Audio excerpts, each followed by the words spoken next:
this is C&D channel. I'm Chris. This is also Chris, and this is MMA for you. We're gonna do our predictions, our post-fight analysis for UFC on FuelTV 6, Lee versus Franklin. Your countryman won. What do you think, man? I'm really happy about this. Cung Lee. Yeah. I mean, I was backing him the whole way, and he's my countryman, like you say, and so I don't know. I'm really happy about that. So I'm glad he took out Franklin so quickly. Yeah, totally unexpected, man. I mean, Lee, he timed those kicks. Franklin got sloppy, puts his hands down. Lee countered him. He just fell on his face, man. I mean, as far as the bonuses go, Cung Lee got knockout of the night, which was the only knockout of the night. Thiago Silva got submission of the night, which was the only submission of the night. And Gomi versus Danzig got fight of the night. Yeah, so let's get started. Cung Lee beat Rich Franklin via knockout 2 minutes and 17 seconds into the first round. You got this right. Picks wise, yeah. I only got 5 of 9. How many did you get, man? I think I got 6 of 9, which would be more than what you got. What? I don't know what's going on here. What? Well, anyways, one thing that's actually subject that's coming up with this fight is retirement, and not just for Rich Franklin, but also for Cung Lee. What do you think, man? I think it's a good time to go out on top if you're Cung Lee. I mean, you're 40 years old. You just knocked out one of the Hall of Famers, all-time greats, former champ. It would be a great time to go out, unless he feels like he's still got some gas in the tank, and but otherwise I don't think he really got anything to prove at this point, and so it really depends. It really depends on what the fighters feel, and because Cung Lee can just make movies, so I mean, yeah, exactly. But like I was reading some forums, and one thing that people were saying that I thought was true is I think Cung Lee is helped in getting movie roles by being an authentic UFC fighter and an authentic mixed martial arts fighter, because let's just say he retires, he won't have that gimmick anymore. It's like, oh, he's a real fighter who does movies, It's kind of like a part of his resume that I think might actually help his movie career. So, I mean, it'd be cool to see him come out on top. He doesn't have anything to prove. He's a fun fighter, a fan favorite. Both of them are. But with Cung, it's he's 40. I mean, you can't deny it. Not too long ago, he got his face broken in by Vanderlei Silva. You kind of have to give him guys more towards the top of the division because of his name value. You can't really give this guy Tom Lawler or like a... Man, I don't even think you can give him an up-and-comer like a Costa Philippou or Francis Cormon or someone like that. You got to give him like a Bisping, a Vitor Belfort, a Lieben, someone with some name, Belcher, Okami, and I think a lot of those guys would beat Lee.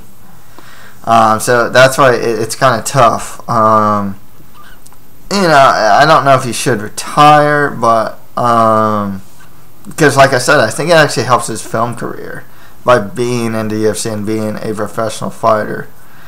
You think Rich Franklin should retire? I don't know. I still like him. He's how old is he? He's like 37, 38. 38. Yeah, something like that.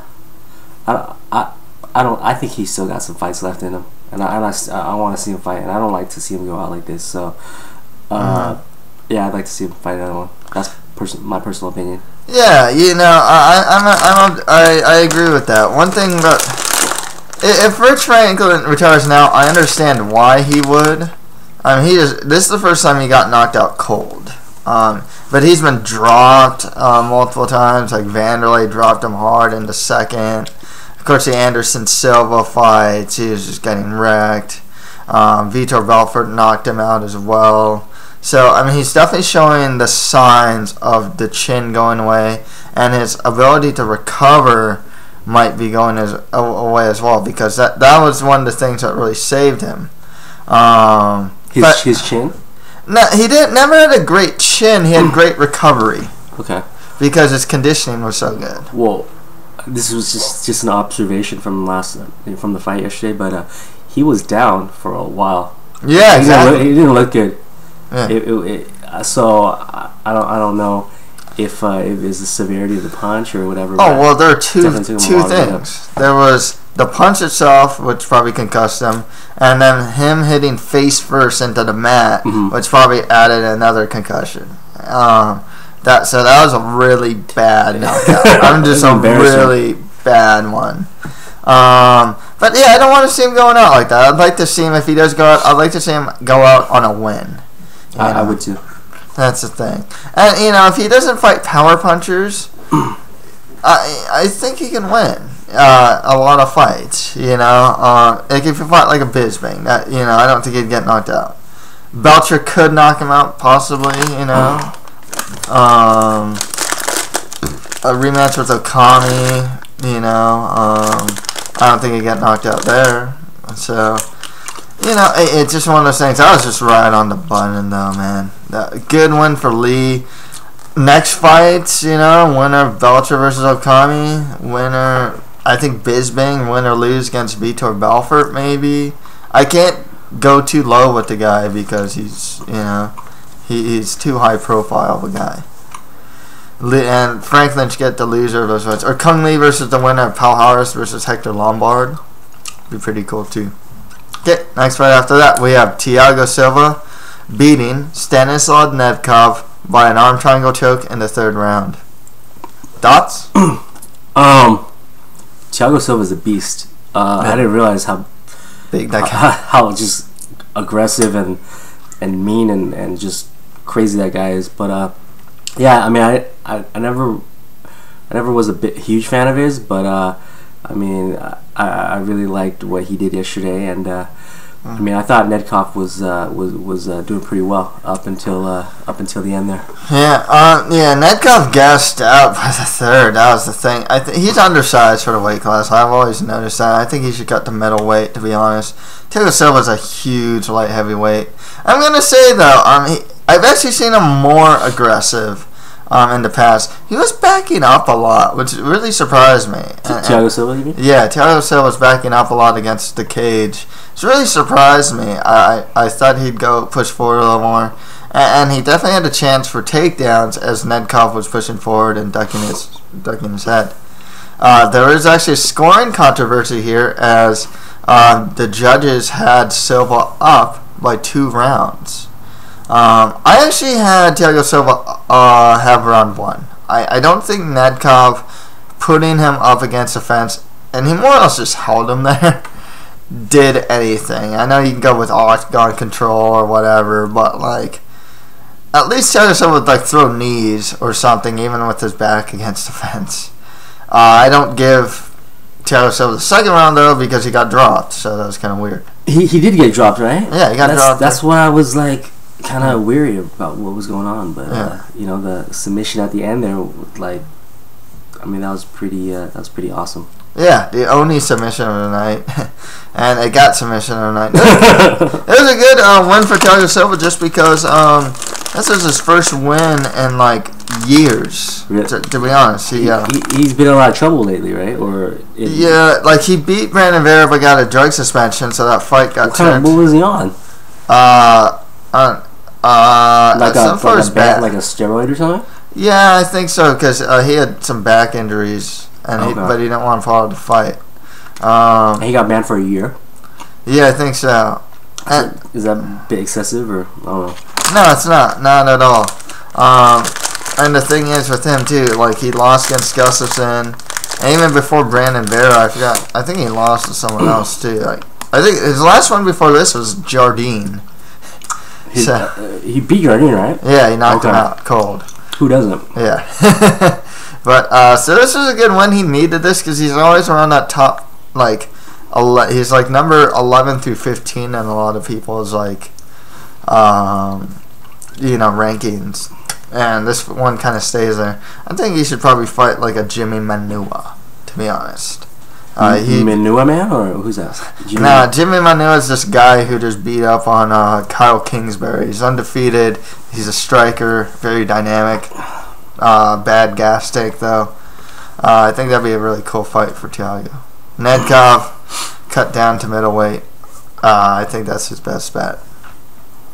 And next fight after that, Stun Gun Jong Hyun Kim beat Paulo Thiago by unanimous decision.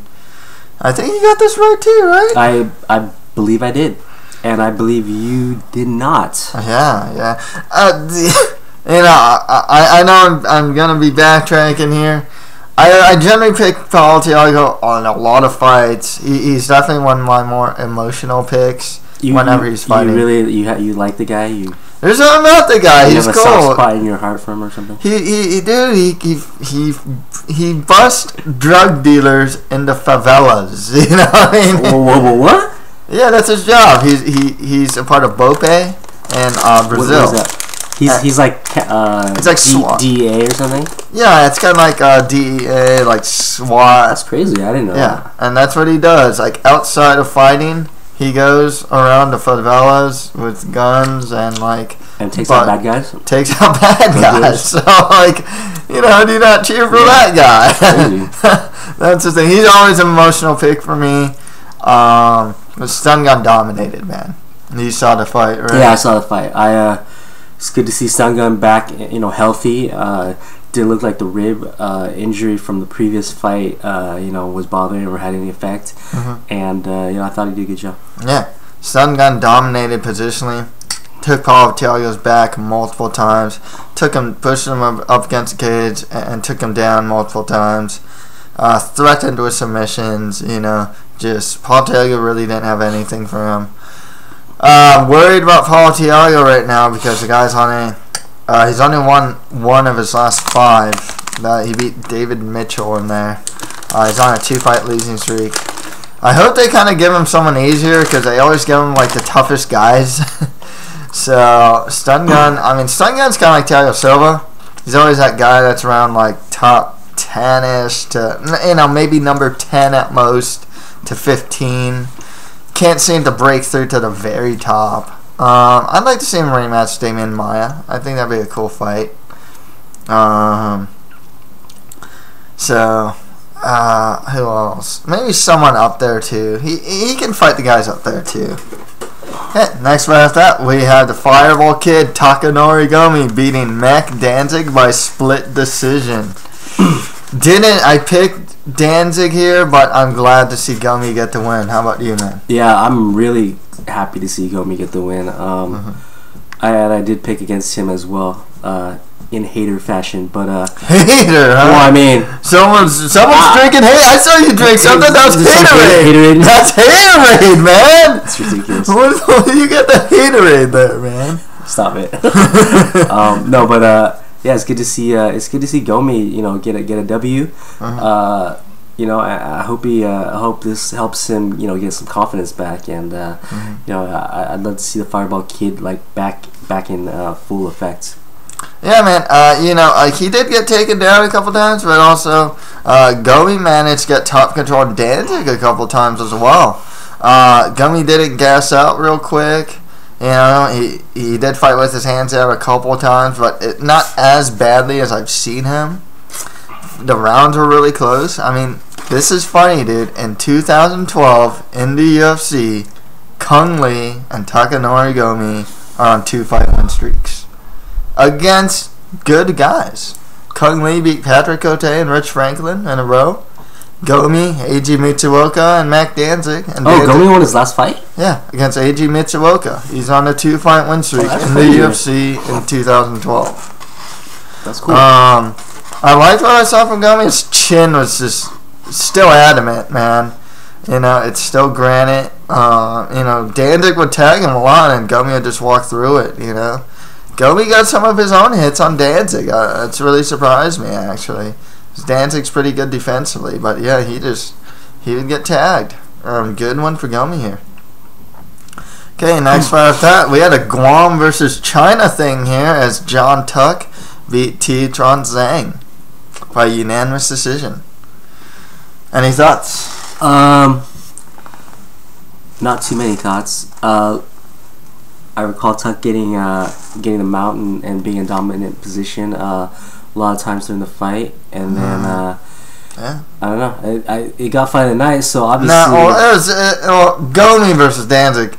Oh, was that the official fight? Yeah, a lot of people like Cung Lee. Oh, this is like the consensus, like people's fight of the night. Yeah, pretty much like Cung Lee picked this. It was like fight of the night. Oh, okay, I see. But they didn't actually get the bonus. No, they didn't get the bonus. Okay, well then let's hear your thoughts on this. Yeah, John Tuck, when he came into the fight, was actually 6-0, undefeated.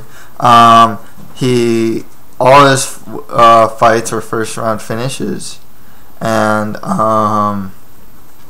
in this one, you can tell he gassed out. His cardio's not that good. Zhang's cardio's not that great either. Zhang jumps from 145 to 155 a lot as well. He's probably fought at 145 to be honest. Yeah, John Tuck would get a lot of dominant positions, mount, side mount, back control, get tickets back a lot of times. As Zhang defending, in defense a lot of times and surviving. And the stand up, especially on the third round, Zhang was really pouring it on. He definitely tagged Tuck a good amount of times. Tuck was just fighting with his hands down, especially around the third round.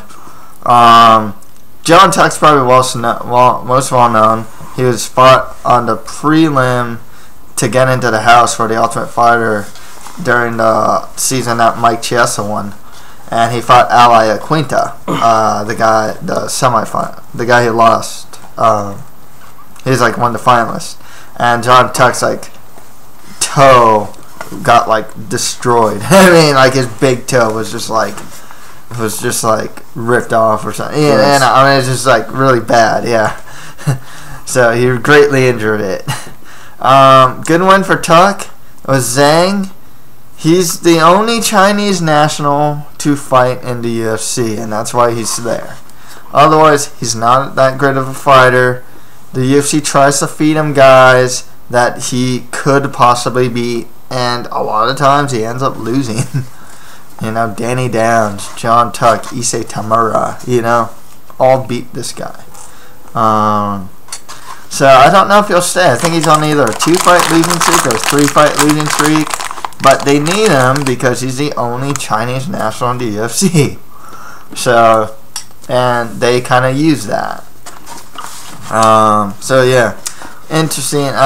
Tuck just fight more lower to mid-tier guys in whatever division he's going to be in. I don't know if he should stick with lightweight. He didn't seem like a big lightweight. If you can cut down to featherweight, it might be better for him. It's not as strong of a talent pool as lightweight. Okay, next fight after that, Takeya Mizugaki beat up Jeff Hoagland to win a unanimous decision. Any thoughts? No, I think this panned out as I had anticipated or expected, and I think we both got this one. So, what are your thoughts? Yeah, it's one-sided beatdown for Mizugaki. On the feet, he beat him up. When he was on top, he beat him up. Hoagland's defense is really bad. Saw it against in the Devine fight. The guy just doesn't have good defense, and he's kind of just like a jiu-jitsu guy. But even then, he couldn't get anything going on his back. He got one takedown on Mizugaki, and Mizugaki got right back up. Mizugaki would take Hoagland down whenever he wanted to. I'm not, Mizugaki is always like win-loss, win-loss, win-loss. Every time he loses, it's like a top guy, like a Brian Bowles, Uriah Faber, Miguel Torres when he was still up there. Hoagland, he's not that good, to be honest with you. I mean, he's a tough guy, but I think he might get cut, to be honest with you. Okay, next fight after that, this was the prelims now. Bruce Leroy, Alex Caceres beat Motonobu Tezuka by split decision, which was kind of weird, because I thought Bruce Leroy got 30-27 unanimous, yeah. Any thoughts, my man? You picked this right as well. Yeah, actually, I missed this fight. I kind of want to go on YouTube and check it out, but I've been hearing a lot of good things about Bruce Leroy, and I'm looking forward to seeing him fight more in the future, and definitely go back and catch this fight for sure. Cool. Yeah, Alex Caceres, I mean, he's looking like a legit prospect. He has some of the longest reach in the division. He doesn't have a lot of power, but, he tries a lot of flashy moves. You can kind of still see his lack of maturity still, because he went for like a double punch, and he went for like a spinning move and just totally failed. Or something like that. I forgot what it was, but it was just a total, like flashy for the sake of being flashy. Tsuzuka, tough guy. I think he can get to 125. He'd do pretty well. Showed some good wrestling, actually, against Caceres. Caceres, he's really sneaky off his back. Stand-up's pretty decent, I'm curious to see where this kid goes. I used to hate him on The Ultimate Fighter. He's kind of winning. He's been winning me over, though, as of late. Okay, next fight after that, which honestly was another contender for fight tonight, as John Lineker beat Yasuhiro Urushitani by unanimous decision. I think most people miss these prelim fights because they're on at like 4 in the morning for us in California. Yeah, I wake up at 4 in the morning on Saturday. Yeah. So did you see this fight? No, I missed this fight, but. And I also missed this pick too. I think I got I picked Urushitani. Yeah, you picked Urushitani. So why don't you kind of fill me in on what happened? Pretty much, I mean, Urushitani really just couldn't handle the forward pressure of Lineker. Lineker would just push forward, throw friggin' almost haymaker-style punches at times, and I think rounds 1 and 3 or something like that. I know Lineker dropped Urushitani. Whenever Urushitani got clean punches on Lineker, he just walked through him. I mean, his chin is granite, man. He's just a fun fighter, pushes forward, really swings, goes for the body a lot of times. I really like that about him. He's kind of an in-fighter, too. He's not a jabber. He doesn't do straights. He does a lot of hooks, overhands, haymakers, body punches, and stuff like that. Fun guy to watch at 125. Urushitani is now on a 2-fight losing streak. He got knocked out by Benavidez before this, and now he just lost to Lineker. So, good win for Lineker. Don't know what it means for Urushitani, though, going forward. And with Lineker, the division's kind of small. There's guys like Uyeno Yama that he can fight, Chris Carriasso. Who else? Dodson's going to fight Johnson. If I can give Lineker Benavidez, that'd be cool. Uncle Creepy needs a fight, so Lineker works. I mean, at this point, the division's so small, like, all those guys I named, there's, like, the whole division. So, and finally, Ricky Fukuda beat Tom DeBlas by unanimous decision. So you missed this fight, too, right? I did miss this fight. Why don't you, it's a good fight. Enlighten me. Solid fight. Fukuda showed superior wrestling in this fight. He mixed in his striking and his wrestling well. DeBlas had some moments on the feet, but for the most part, it was all Fukuda. It's mainly all Fukuda. Just, superior wrestling, good top control, and, good stand-up.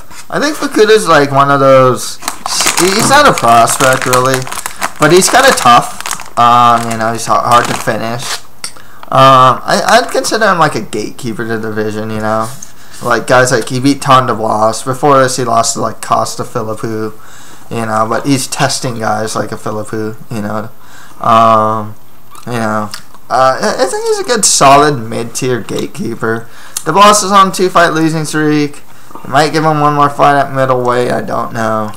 He's just a so-so fighter at this point. He has good jiu-jitsu when he's on top. He wasn't using his wrestling very much in this fight.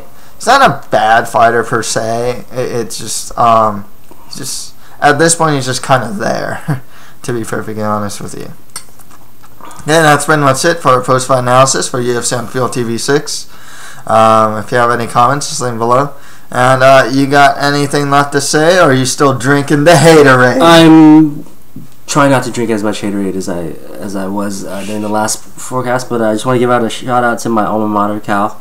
I think we played Oregon yesterday. We got our butt kicked, but still root for our football team. And I don't know. I'm really looking forward to seeing Hendo and Shogun. Or Hendo and the Dragon Machida fight. Yeah, that's in Super Bowl weekend. But next week we got to look forward to UFC 154. George St. Pierre returns against Carlos Condit.